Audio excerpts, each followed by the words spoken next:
It's a rational transaction. One life for billions. Gordon's alive! Flash!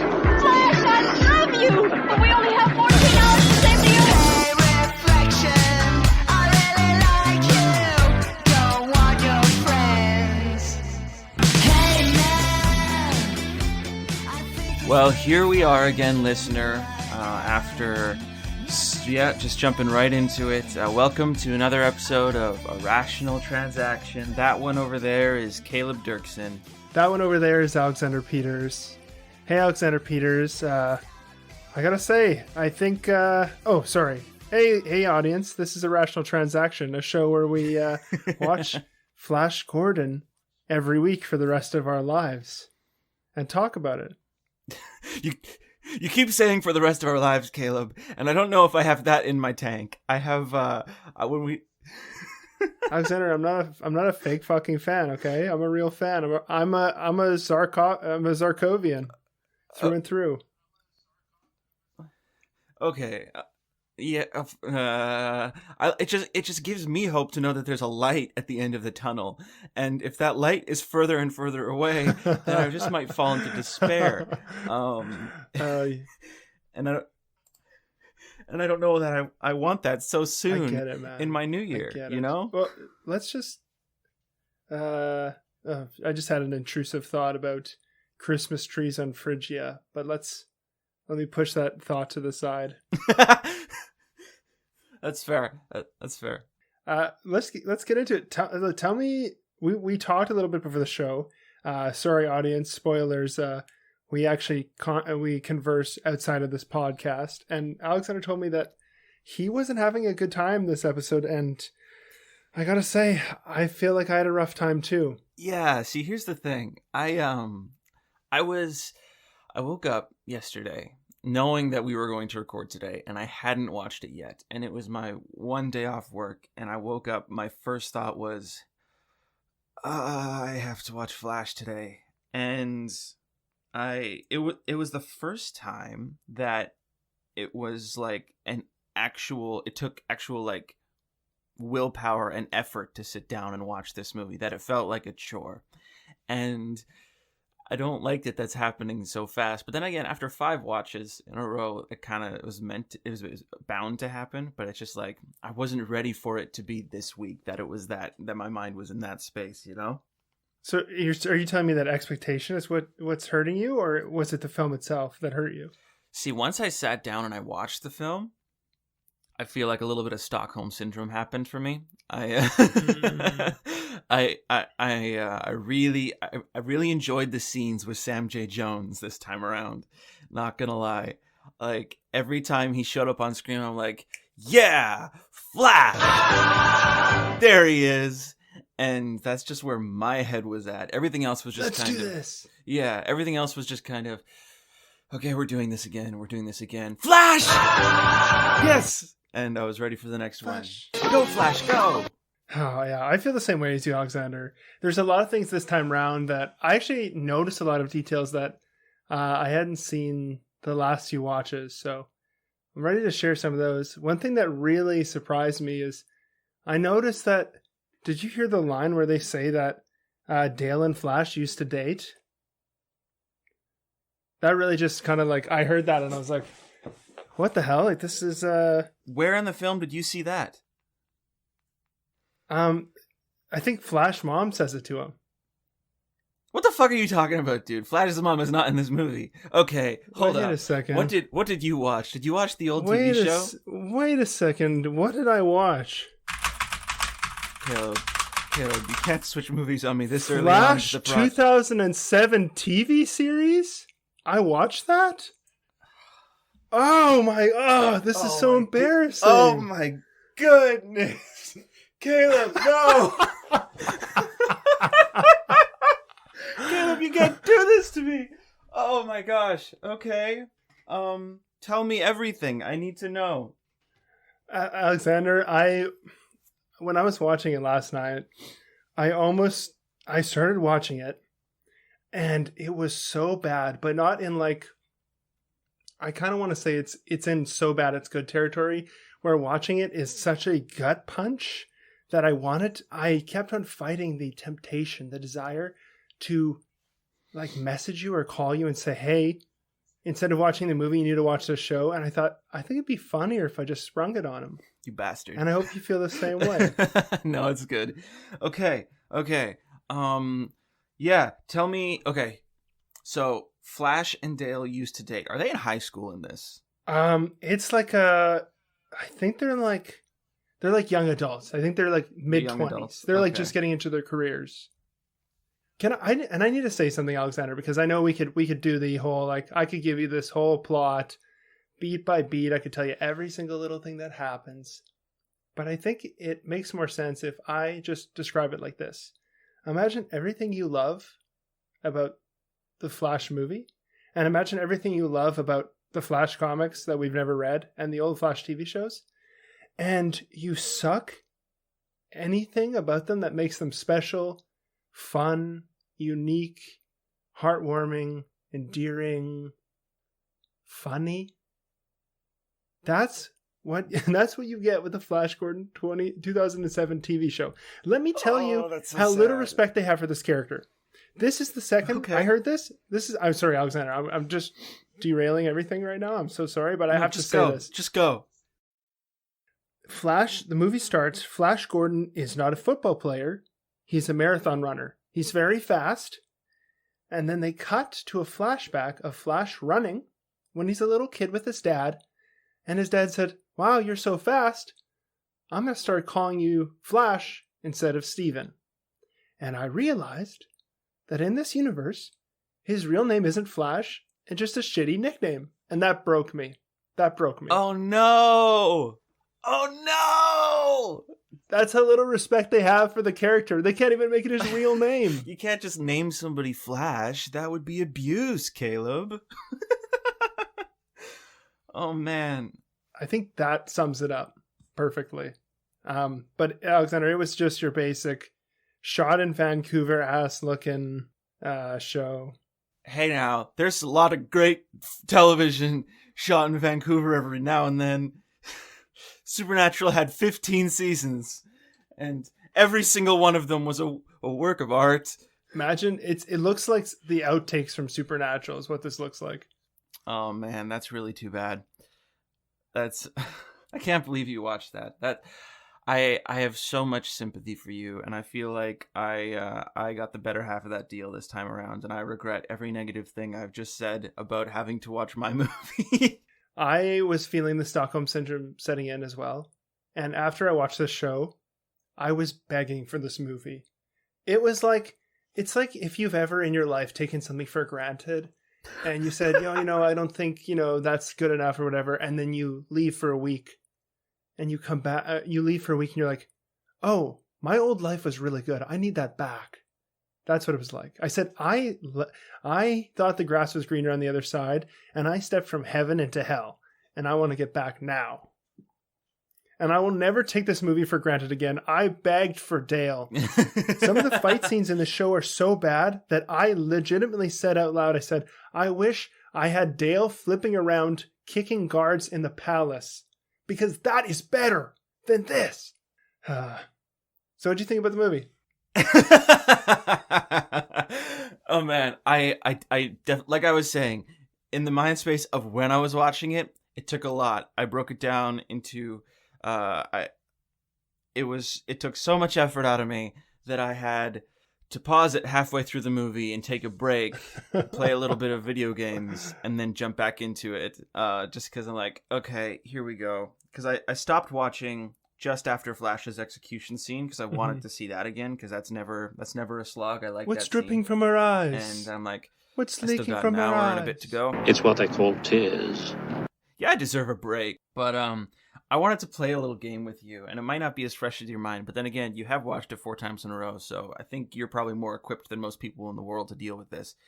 Have you heard of the lamp test when dealing with protagonists and characters? The lamp test? No, what's that? So the idea with the lamp test is that if you're ever writing a story or anything like that, and you want to see if your character has autonomy and is actually affecting your story, you replace them with a lamp to see if your story changes at all. And I would like to do that with Dale today. Um, Oh boy, that's funny. And I would like to ask you, let's go through this movie and try to figure out, is there any scene that would actively be different if we replaced her with a lamp? Okay. And that's no slight against the actress, because she did great with the material she was given.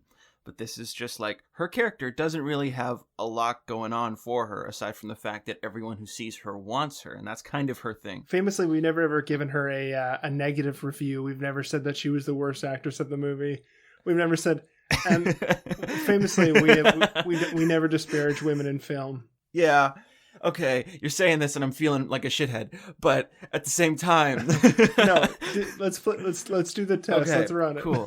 So she starts off in they start off in the plane, Flash and Dale.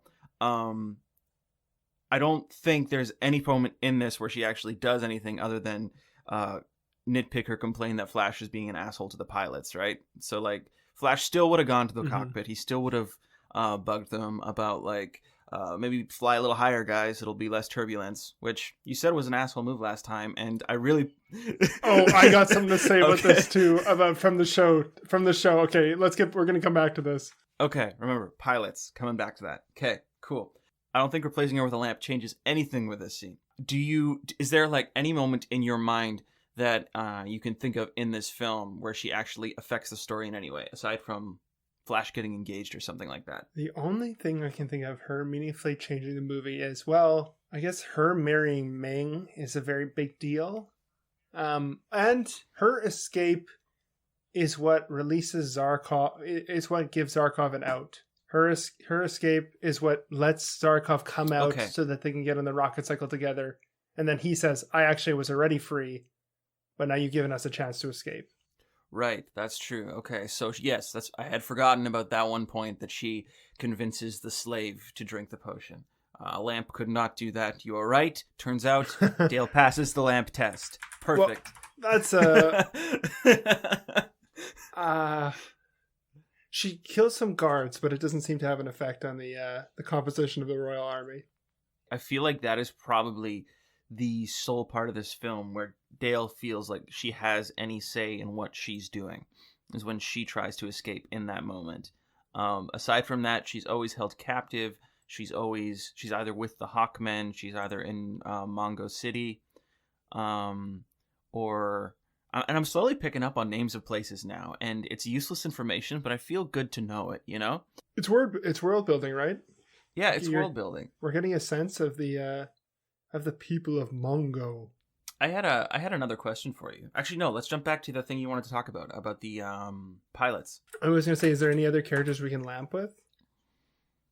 The only other people to lamp with, I feel like, because originally I was going to lamp test Flash Gordon, but I feel like he, even though is a very, like, archetypical hero, the world and story doesn't just happen to him. I tried, like, while I was watching it, to do lamp test with him first, but he actually keeps actively doing things.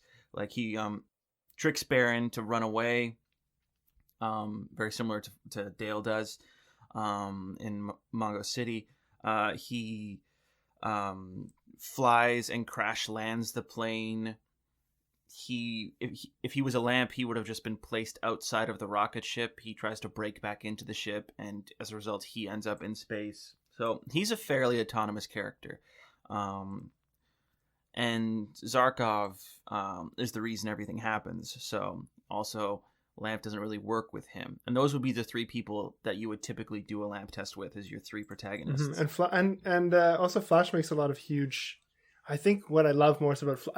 we've been very critical of the Flash character because... Well, I guess we can backtrack. I think we were critical of him because he's very bland.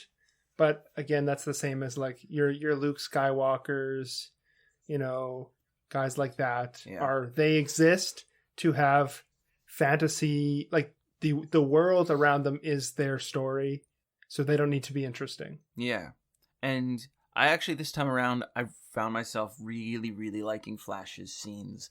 And I don't know what it is. about them, because I didn't really feel this way about them before. It might be that Stockholm Syndrome. I've just been watching it so many times. The movie is making me like them because the soundtrack is just screaming his name at me over and over again. But like, just like him, like tricked you, Baron, and like tricked you, Baron, flipping Baron around. I'm like, yeah, go Flash, do your thing, and just like, yeah, I really enjoyed his scenes. Even the creepy scene with him in the beginning of the movie. What were you doing there alone? I don't know. I'm like, okay, yes, this is a weird scene, but also something about the audio quality of the recording of their voices on his microphone and all that stuff. Something about that just made it feel nostalgic. And it might just be that I've watched it 4 times before this, but it felt nice to see and comforting to see Flash on screen. And you can't forget about this Ming's a psycho. This Ming's a psycho. This Ming's a psycho. This Ming is a psycho. That's such a yes fun line. And I have to say, after watching the show, like I'm not sure I can ever criticize the movie again because. Well, I keep begrudging it so much, but here is what I thought. You have this kind of very classic and stylish property, right? Like we can agree that Flash Gordon is sort of a stylish property. I mean, visually, but also thematically, he's an over-the-top sort of superhero, kind of American everyman, kind of your Clark Kent type. You know, he's a good old American and he'll save the day and, you know, he's a football player and he's a tough guy and he stands up for what's right. And it's kind of like, obviously we talked about how, you know, there's that Adam West, he was written by the guy who did the Adam West Batman. So there's this fun and camp and joy that's built into the story. And when you watch the show, instead of taking an angle of this fun or camp or over the top or absurd or surreal, they go into the vein of like, I'm trying to compare it to something almost like it has the grayness and the blandness of a it's not like this, but almost like a police procedural where there's no themes, everything is like very flat and boring, it's very standard and generic. And I thought, I understand this is obviously a lower budget show, even though it's like 21 episodes. But I don't know. I think like playing it straight, I don't think it's the right thing. Is the show, because I kind of got this vibe when I was watching it, but it might just be colored by my experience with early 2000s teen drama, supernatural stuff. Was it Monster of the Week, or like what kind of? It was mainly like procedural, or what was the style? It's not procedural. It's not Monster of the Week. What kept you watching? It is like a linear narrative, but it's so okay. It's hard to put my finger on it, but it's so like flat almost.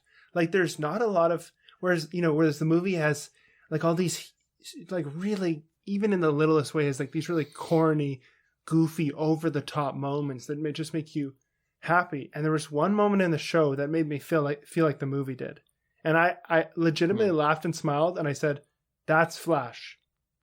That's Flash." You know, I feel like I don't know. Oh my god! Right now, this is okay. Here, I'm having a more existential crisis. I feel like I'm like a conservative commentator, like breaking down over like. I feel like I'm a conservative commentator, like breaking down about, they made Snow White a black woman. This is. Like, that's how I feel right now. It's like, they ruined the character.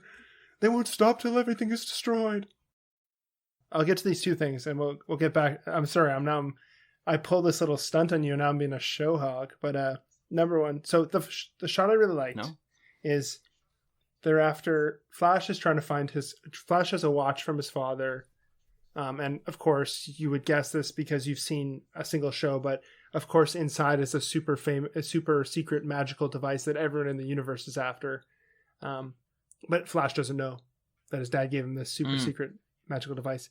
And so if he gets into a fight with an alien in his house, in his kitchen, and it's Flash, Dale, and Zarkov fighting this alien in the kitchen, and it's a big fight scene, it's so boring. But in the next episode, Flash is looking for his watch, and he can't find it, and he says it must have fallen off in the fight. So he goes back to the kitchen, and he kind of replays the fight with him getting thrown around, smacking his head on the table, getting lifted up, thrown in the air. But he kind of like recreates it in like a really fun, over the top way, like bah, like kind of playing all the, one person playing all the parts in a theater production. So a really fun scene, and I thought, oh, Yeah. that's Flash. There it is. I laughed. I said it's perfect. Nice. I think this. Yeah, you got to have a little bit of over the top when it comes to Flash Gordon. I feel like in any medium, that's just kind of like what he is, right? It's what he is. Oh man. Okay. What? How else did you feel about the movie? I mean, aside from the break I needed to take, when I came back to it, the only other thing I did differently this time around was during the Hawkmen fighting the ship scene. I'm like, you know what? I wonder, and then I played that at 1.5 speed, and seeing their wing movements at 1.5 speed made them look very like it gave the Hawkmen an entirely different vibe, aside from like speech being like picked up like crazy. They looked far more menacing while their wings were moving quickly, and also it sped up that scene to a much more palatable length.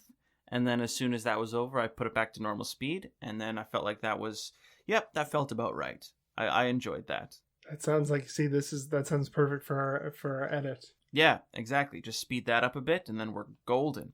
I guess you don't really have a favorite line this time around. Do you have a favorite line in the TV show? I have a huge list of. There's no such thing as a favorite line.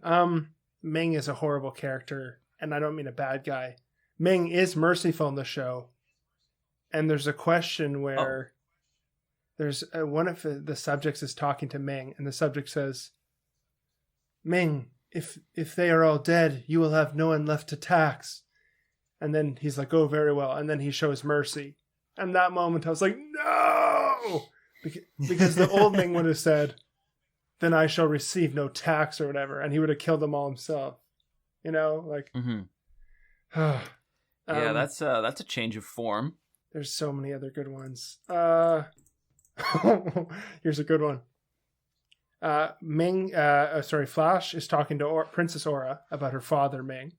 And, he's kind of saying, he's kind of revealed that she has a complicated relationship with him. And she says to him, they're talking about it. And then Aura says, "Being a hero also means being a tyrant. What's Earth like?" And then in a second, Dale responds, "It's blue. There's lots of people there. You'll fit right in." And I'm like what is going on? The alien comes to Earth, and for some reason they start calling it a Phalian, like an unidentified, like a foreign alien or something. Or there's some two words they put together to come up with Phalian. I don't remember it because it's such a dumb name. Interesting. They say the Phalian. Dale says the Phalian just liquefied somebody at the liquor mart. That's a real line. Wow.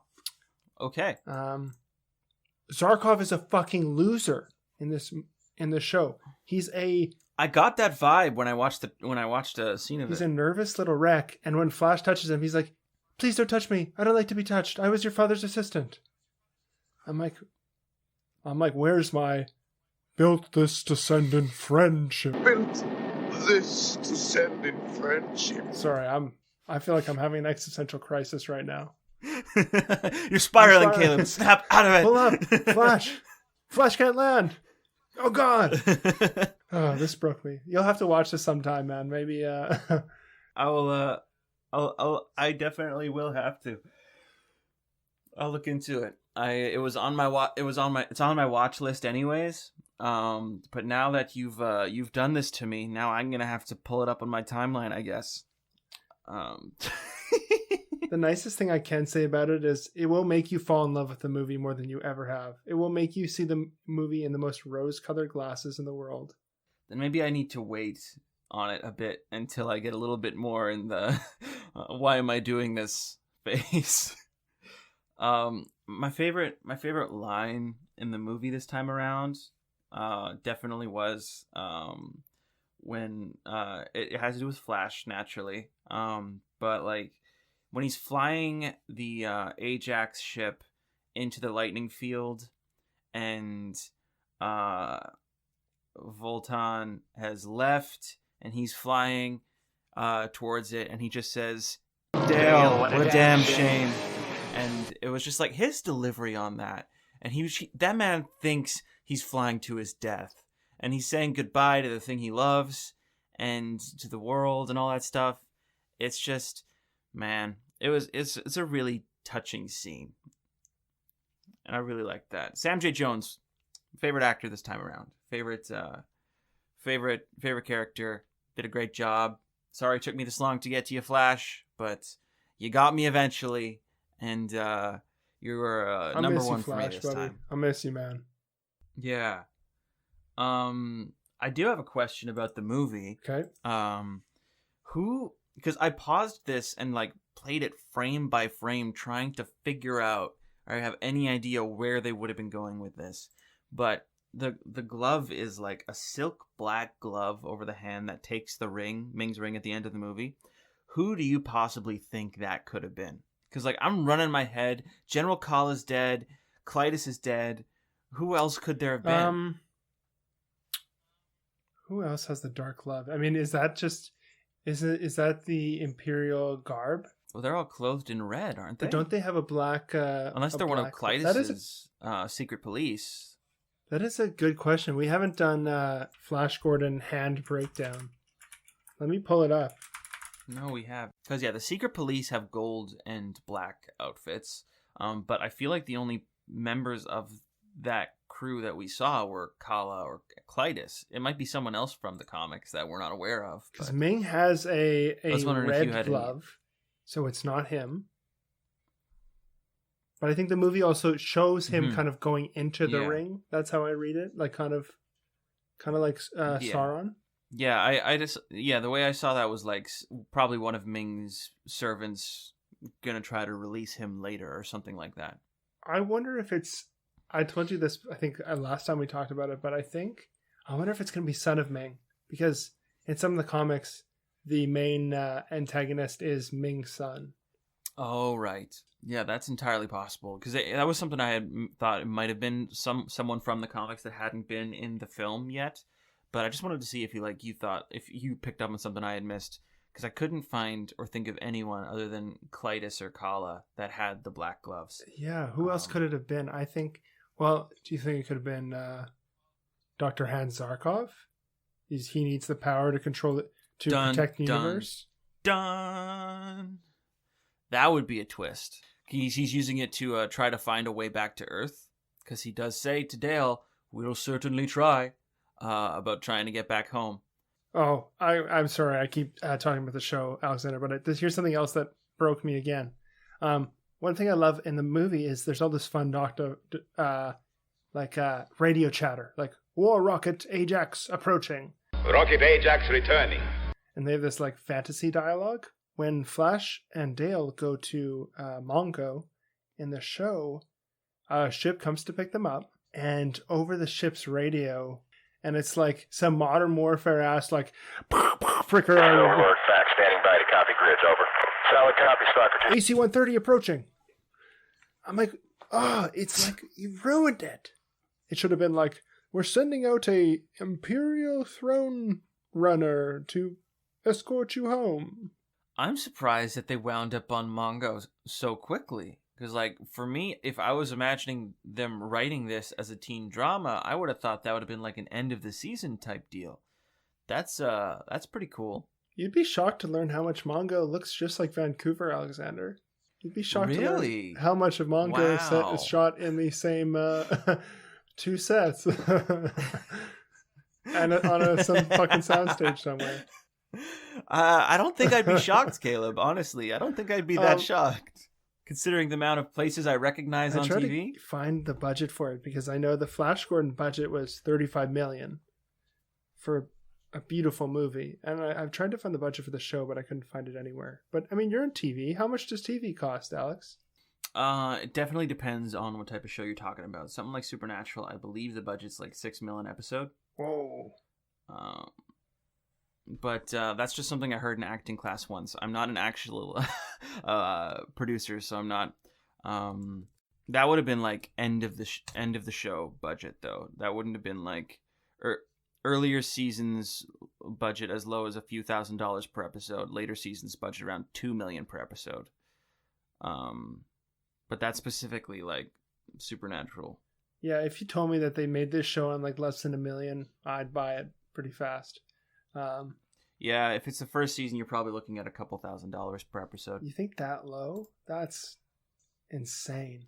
Well, because like the studios don't want to pump in that much money on something they don't know is going to be good, right? If once something's developed a following and they know it's going to be watched next season, yeah, it's that might be why a lot of Mongo City looks a lot like Vancouver. Yeah, man, that's so well. What was your? I know we said favorite line. What was your favorite character this time around?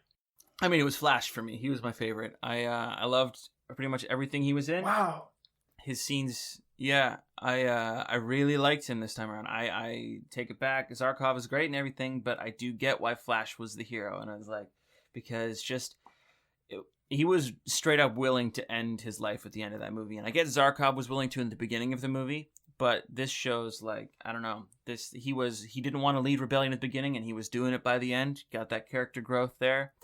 And he was as he may have strayed a little bit from Dale in the middle of the movie there with Aura, but he came back at the end. And Flash, I'm in your corner. I'm in your corner, dude. Does that mean you've picked Flash as we're 5 episodes in, and you've picked Flash as your favorite and your least favorite already? Yeah, I have. Yeah. Yep, I believe my first episode most disliked character was Flash. So, yep, 5 episodes is all it took. I'm it's very easy to influence me, I guess. My least favorite character from the TV show would have to be Zarkov. They took what should be a brilliant scientist and they make him a assistant to Flash's dad. And they make him a sniveling, cowardly... And his whole thing is like he doesn't want to get involved because he knows how scary the aliens are because he knows about the aliens from earlier. And so his whole thing is like, oh, we just, I don't want to get involved. Compared to my head Zarkov, who said, we built this to send in friendship. Hashtag not my Hans. Hashtag not my Hans. Most favorite? Flash Gordon has a cool black friend.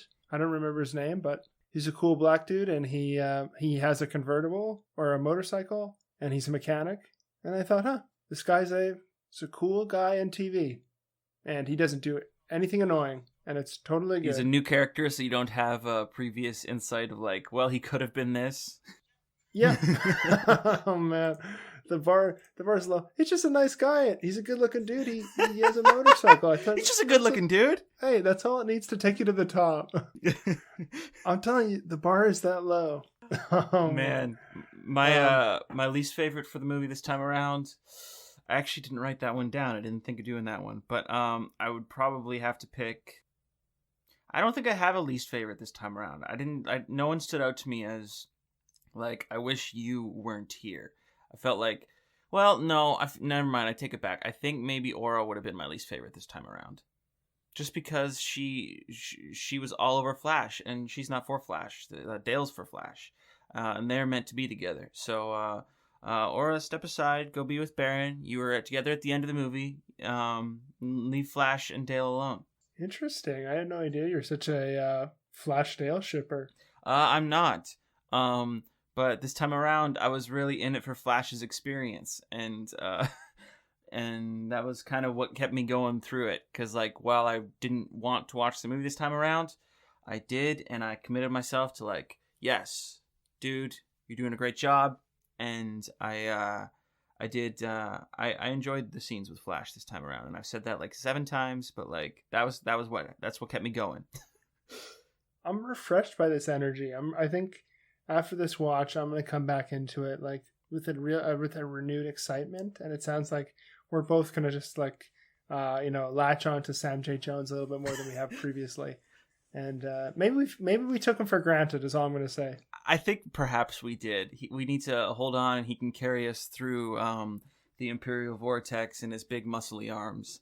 and from planet to planet. Also, I wanted to just mention that the set for not the set the visual for the Hawkmen floating city, very, very cool. Like the jets flying underneath it, you see the palace, all that stuff. It's a very cool visual. It's so good. It's so fun. I wonder if there was a way that, let's say, a low-budget television show could have incorporated stuff that looks nice for a low cost. Even with the movie, they used water and colored water droplets. They could have done something similar, because that's not crazy expensive. And green screening is probably the most common form of editing nowadays. Everyone knows how to do it. I feel like they could do that as well if they just wanted little touches of homage to the show, to the movie. Wishful thinking. I think we've reached our natural conclusion here. Unless there's anything else you wanted to discuss. I mean, what else is there to discuss? I mean, I could go through my list a little bit and just rattle off a few more things. Yeah, tell me more about the show. My first note says I miss Zarkov, and I wrote that. I highlighted that at the top, so I came back and it's a cold world without him, man. Yeah. And the whole time I was just thinking of, a rational transaction, one life for billions, any others, many quotes, built this to send in friendship. Watson, what are you doing? There's no moon? Check the angular vector of the moon. Check the angular vector of the moon.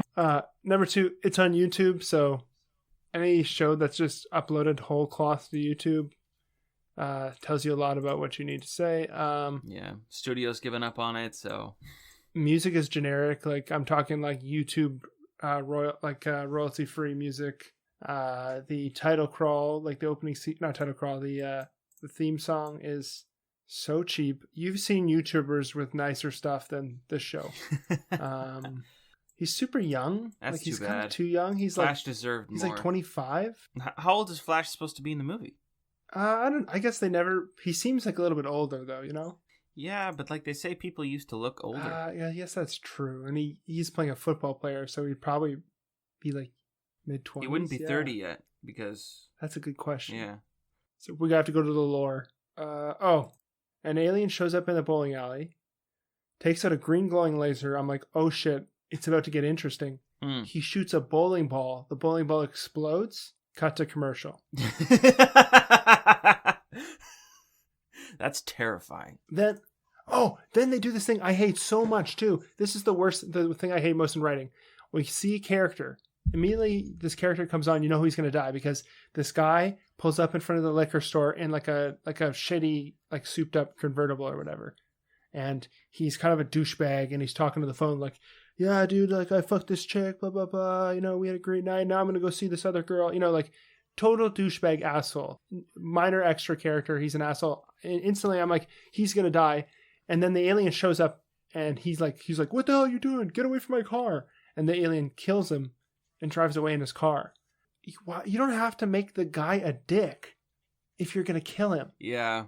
If I see a human get murdered on TV, it would make me feel sad. I don't know why they have to play this game of like, oh, here's this asshole. Doesn't it feel good when the asshole gets lasered? I'm like, it's a human male. This guy liquefied him. You're trying to make it less of a terrible thing that someone just died, which is a show, a science fiction. We're going to accept that people are dying. They don't need to be assholes, right? Exactly. And sorry, I could talk about this all day, but I should probably put a lid on it.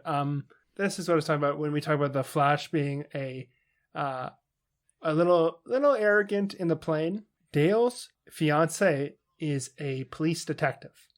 Dale's engaged. They're old. They're high school flames. So Dale is engaged. So when the show starts, he doesn't want to see her because there's like tension, but then they kind of get forced back together, and there's sort of this like love triangle thing with the cop because they're fiance and whatever. So the detective gets called to the scene where the guy got liquefied, and then Dale goes to because she's a reporter who's reporting on it, and then Flash goes because he wants to see Dale or he's nosy. Immediately when he shows up at the scene, Flash finds footprints leading away, and the first thing he does is goes and like kind of brags to the detective. He's like, You probably something like, oh, there's all these footprints going away here. And then the detective rightfully is like super annoyed with him. He's like, what are you doing? And I'm like, okay, that's kind of the Flash I know. Yeah, that's very Flash. There's one more thing. I gotta say this too. It's the whole beginning of the show. They're looking for something called the IMAX. They said, give us the IMAX. We need to find the IMAX. It's the super secret device. You know what the IMAX is, Alexander? Guess what it is. Cinema. Well, guess again. But that is a correct guess. Thank you. Guessing again. Probably something an IMAX. So it makes them see much more better.